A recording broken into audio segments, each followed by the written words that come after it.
ప్రియులారా, ఈ పరిశుద్ధ గ్రంథములో సౌలు అని ఆయన ఉన్నారు. యేసు ప్రభు అంటే ఆయనకి ఇష్టం లేదు. యేసు ప్రభువుని నమ్మిన వారిని కొట్టాడు, తిట్టాడు. యెరూషలేములో ఉన్న క్రైస్తవులు పక్క గ్రామాలకి పారిపోయారు. వారిని కూడా పట్టి బంధించి జైల్లో పెట్టడానికి అధికారం పొంది బయలుదేరాడు. దమస్కు గేటు దగ్గర మిట్ట మధ్యాహ్నం ప్రకాశవంతమైన వెలుగు కనబడింది. ఒక స్వరం వినబడుతుంది, సౌలా సౌలా, నీవేళ నన్ను హింసించుచున్నావు. ప్రభువా నువ్వెవడు అన్నాడు. ఆయన అన్నాడు, నీవు హింసించుచున్న యేసును అన్నాడు. సౌలు తన తప్పు తెలుసుకున్నాడు. తెలియచేశానయ్యా, నన్ను క్షమించండి, ఇక నుంచి మీరేం చెప్తే అది చేస్తానన్నాడు. తర్వాత ఏం చెయ్యాలో సౌలుకు దేవుడు చెప్పాడు. అననీయ వచ్చి ప్రార్థించాడు, వాక్యం బోధించాడు. సౌలు మార్పు చెందాడు, బాప్తిసం తీసుకున్నాడు, పౌలుగా పిలువబడ్డాడు. చాలా కాలం ఒక సంఘంలో ఉన్నాడు. ఆ సంఘంలో జరిగిన ఉపవాస కూటాల్లో పౌలును బర్నబాను నేను పిలిచిన పని కొరకు వారిని నాకు ప్రత్యేక పరచుడని పరిశుద్ధాత్ముడు మాట్లాడినప్పుడు పౌలును బర్నబాను దేవుని సేవకు పంపారు.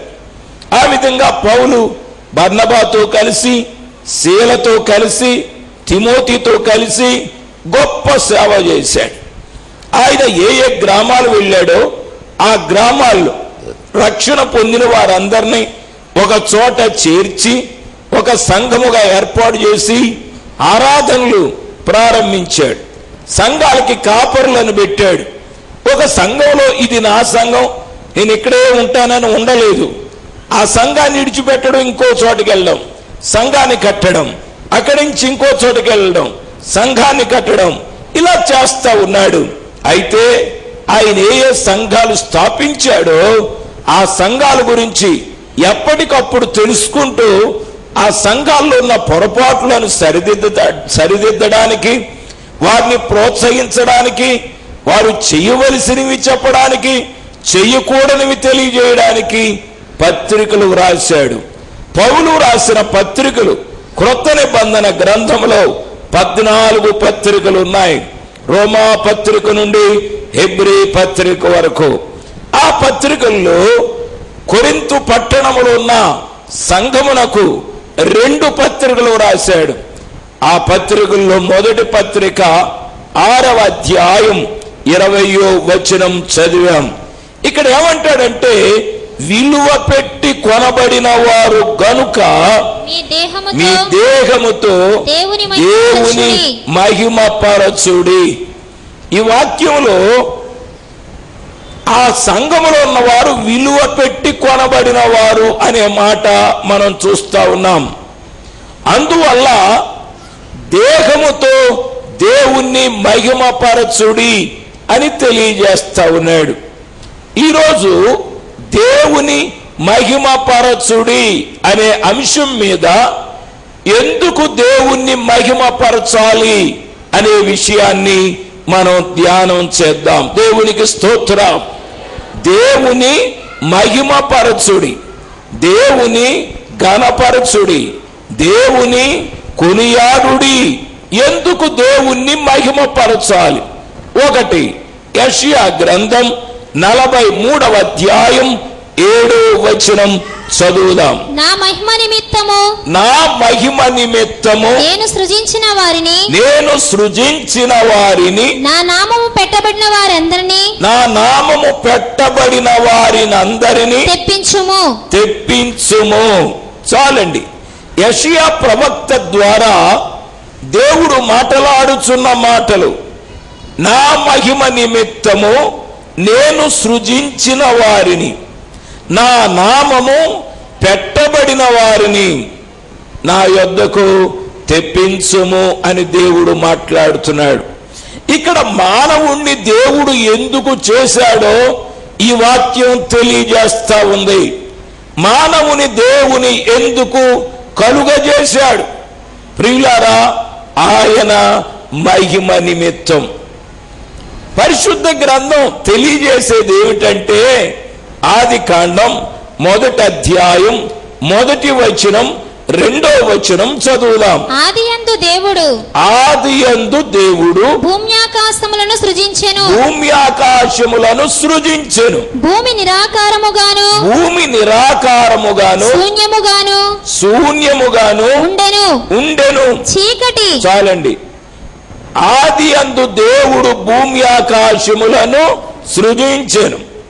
భూమి నిరాకారముగాను శూన్యముగాను ఉండెను. అంటే దేవుడు చేసిన భూమి నిరాకారంగా శూన్యంగా చేశాడా? లేదు. భూమికి ఒక ఆకారం పెట్టి భూమి మీద ఉండవలసిన వారిని చేసి భూమిని చేశాడు.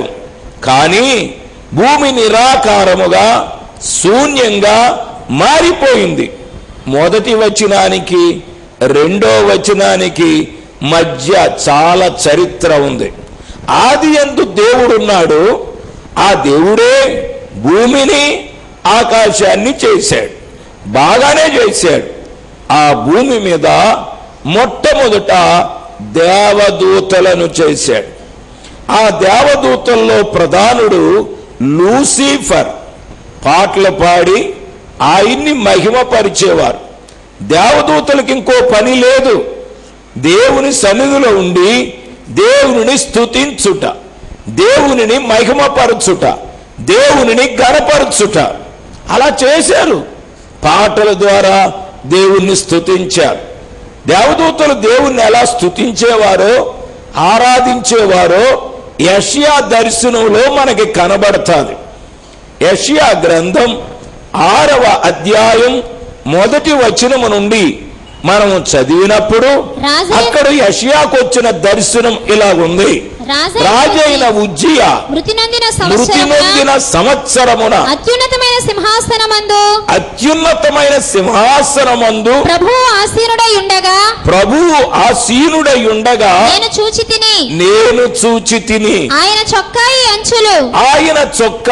అంచులు దేవాలయమును నిండుకొనెను. ఆయనకు పైగా శరాపులు నిలిచి ఉండిరి. ఒక్కొక్కరికి 6 రెక్కలుండెను. ప్రతివాడు 2 రెక్కలతో తన ముఖమును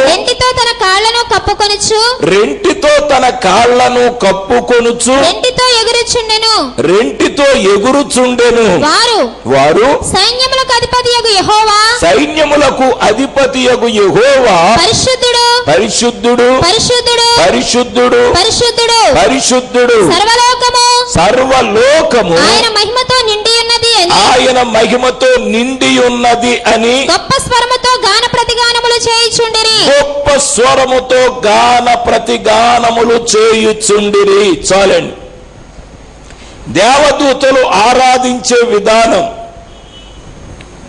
ఆ దేవదూతలకి, ఆ శరాపులకి, ఆ మహాదూతలకి 6 రెక్కలు ఉన్నాయట. 2 రెక్కలతో కాళ్ళు కప్పుకున్నాయి, 2 రెక్కలతో ముఖం కప్పుకున్నాయి, 2 రెక్కలతో ఎగురుతున్నాయి, నోటితో పాట పాడుతున్నాయి.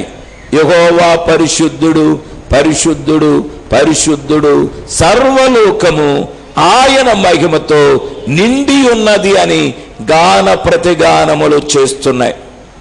ఆది యందున్న దేవదూతలు అలాగా ఆరాధన చేసేవారు. మనకంటే బాగా ఆరాధించేవారు. ఆరాధించి తర్వాత వారిలో లూసిఫర్ అని ఆయన దేవుని మీద తిరుగుబాటు చేశాడు.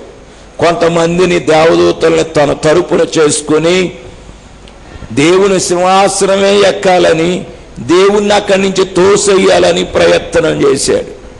దేవుడికి అంతా తెలుసు. మనలో ఆలోచన పుట్టక ముందే ఆయనకు తెలుసు.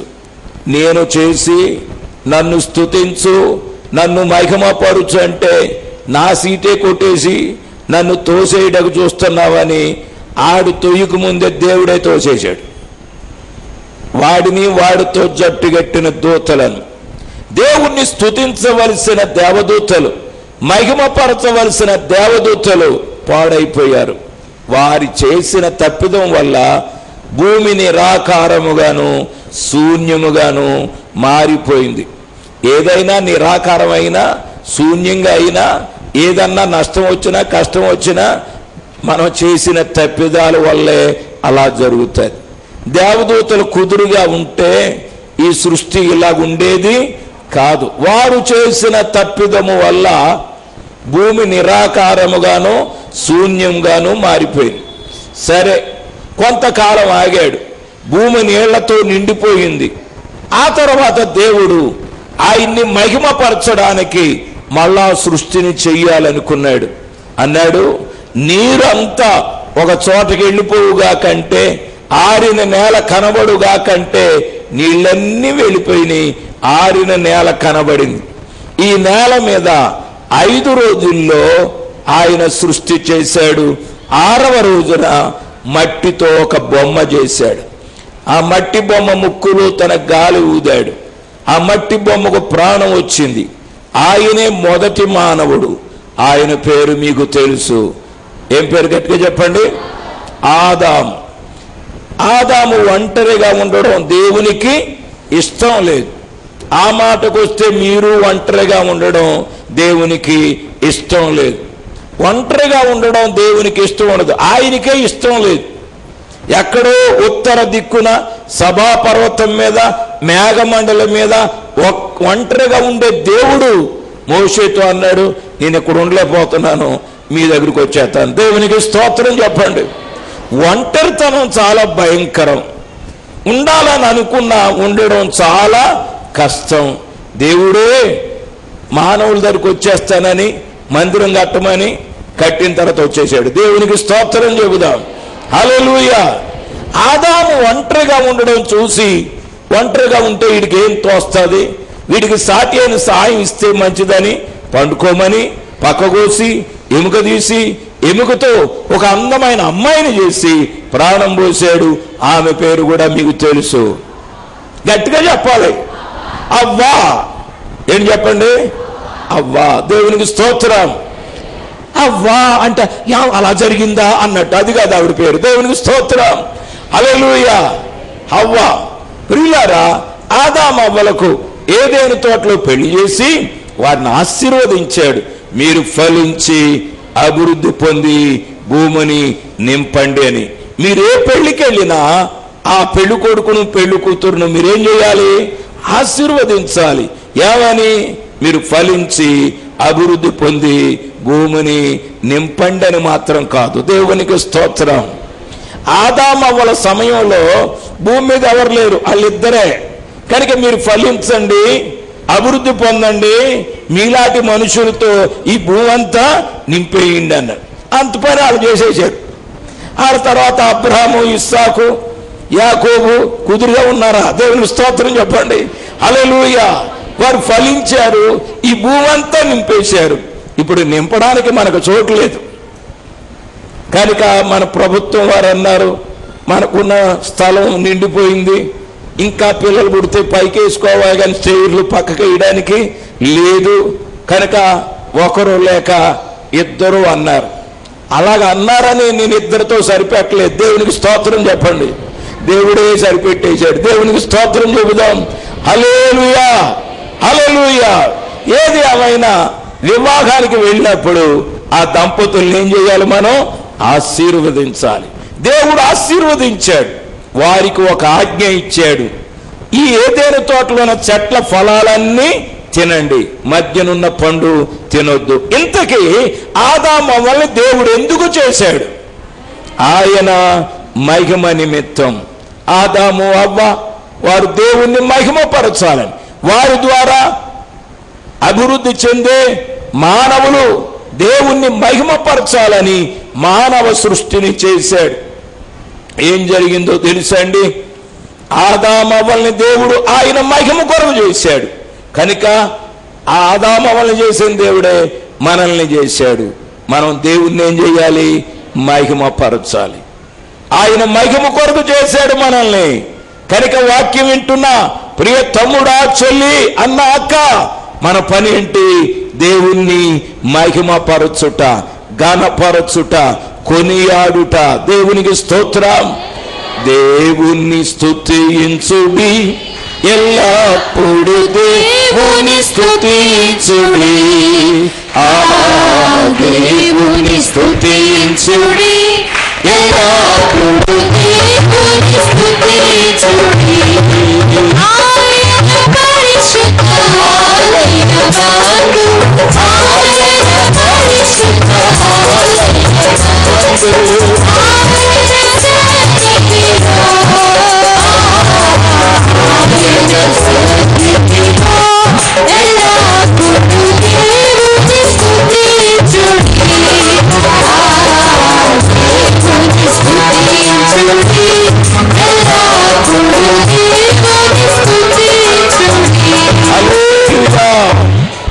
మనము దేవుణ్ణి స్తుతించాలి, దేవునిని మహిమపరచాలి, దేవుణ్ణి ఘనపరచాలి, దేవుణ్ణి భజించాలి. దేవునికి స్తోత్రం. కారణం ఏంటి? మనం ఏదో తినడానికి, పండుకోవడానికి, ఆడుకోవడానికే దేవుడు మనల్ని చేయలేదు. ఆయన మహిమ నిమిత్తము దేవుడు చేశాడు గనుక ఎందుకొరకు మనల్ని చేశాడో ఆ పని మనం నెరవేర్చాలి, ఆయనను మహిమపరచాలి. దేవునికి స్తోత్రం. హల్లెలూయా. మీరు ఒక గేదెను కొన్నారు. ఎందుకు కొనుక్కుంటారు గేదెని? అంతేనా? నన్ను పొడుసోళ్ళు ఎవరు లేరు, ప్రతిరోజు పోడేనే, పాలిస్తుందని కొంటారు, పెంచుతారు. మరి అది ఏం చెయ్యాలి? పాలు ఇవ్వాలి. పాలు ఇస్తుందనేమో కొంటే వెనక్కి వెళ్తే తనుతూ ఉంటే ఎలాగా? దేవుడు మనల్ని ఏం చేశాడు? ఎందుకు చేశాడు? ఆయన మహిమ నిమిత్తం చేశాడు. మరి ఆయన్ని మహిమపరుస్తున్నావా? ఆయన మీద తిరగబడి ఆయన్ని దుఃఖ పెడుతున్నావా? ఒకసారి ఆలోచన చేయండి. ఎందుకు మానవ జన్మ? దేవునిని మహిమపరచడానికి. మానవులుగా మనల్ని దేవుడు చేసింది దేవుణ్ణి మహిమపరచడానికి. ఆయనను మనము మహిమపరచాలి. ఉదయాన్నే లేవగానే దేవుణ్ణి స్తుతించాలి. దేవునికి స్తోత్రం. సాయంత్రం పండుకునేటప్పుడు దేవుణ్ణి స్తుతించి పండుకోవాలి. బ్రతుకంతా దేవుణ్ణి స్తుతించాలి, దేవుణ్ణి మహిమపరచాలి. దేవునికి స్తోత్రం. హల్లెలూయా. ఆయన మహిమ కొరకు మనల్ని చేశాడు గనుక ఆయన్ని మనం మహిమపరచాలి. రెండవది, కొరింథీయులకు రాసిన మొదటి పత్రిక 6వ అధ్యాయం 20వ వచనం. విలువ పెట్టి కొనబడిన వారు గనుక, విలువ పెట్టి కొనబడిన వారు గనుక ఈ దేహముతో దేవుని మహిమపరచుడి, నీ దేహముతో దేవుని మహిమపరచుడి. వినండి, ఆయన మనల్ని చేశాడు ఆయన్ని మహిమపరచడానికి. ఇక్కడ పౌలు గారు పరిశుద్ధాత్మ ద్వారా ప్రేరేపించబడి ఏమంటున్నారంటే, మీరు విలువ పెట్టి కొనబడిన వారు, చేయబడిన వారు. తర్వాత మనం ఎవరని చెప్పండి? కొనబడిన వారు. మనల్ని కొన్నాడంటే దేవుడు. ఎవరి దగ్గర కొన్నాడు? ఎంత ఇచ్చి కొన్నాడు? ఎందుకు కొన్నాడు? ఆలోచించండి. ఆదాము అవ్వలకు ఒక ఆజ్ఞ ఇచ్చాడు, అన్ని ఫలాలు తినండి, మధ్యనున్న చెట్టు పండు తినకండి. ఏ పండు అయితే దేవుడు తినొద్దన్నాడో ఆ ఫలము తిన్నారు ఆదాము అవ్వలు. తినాలని కాదు, దేవునికి శత్రువైన సాతాను ఆ యొక్క పాము రూపంలో ఏదేను తోటలోకి వచ్చి అవ్వను మోసగించాడు. మీరు ఆ పండు తినండి, మీ కళ్ళు తెరవబడతాయి, మీరు దేవతలు అయిపోతారు, అందుకే తినొద్దన్నాడు అని మాయ మాటలు చెప్పాడు. నిజం మాట నమ్మాలనిపించదు, కానీ అబద్ధాలు ఇట్టే నమ్మేయాలనిపిస్తుంది. అవి అలాగ ఉంటాయి. సాతాను నమ్మేశాడు. దేవుడు తినొద్దన్న ఫలం తిన్నది ఆ యొక్క సాతాను మాట నమ్మిన అవ్వ ఆదాము గారు కూడా ఇచ్చింది. ఏం జరిగిందో తెలుసా? మనకు తెలుసు కదా. వారి యొక్క వస్త్రాలు తొలగిపోయినాయి. ఆదాము వరకున్న వస్త్రం ఏంటో చెప్తారా? ఏ వస్త్రం? కాటనా, సిల్కా, పాలిస్టరా? మరి ఏంటి చెప్పండి? మహిమ వస్త్రం. మహిమే, కాంతే వస్త్రంగా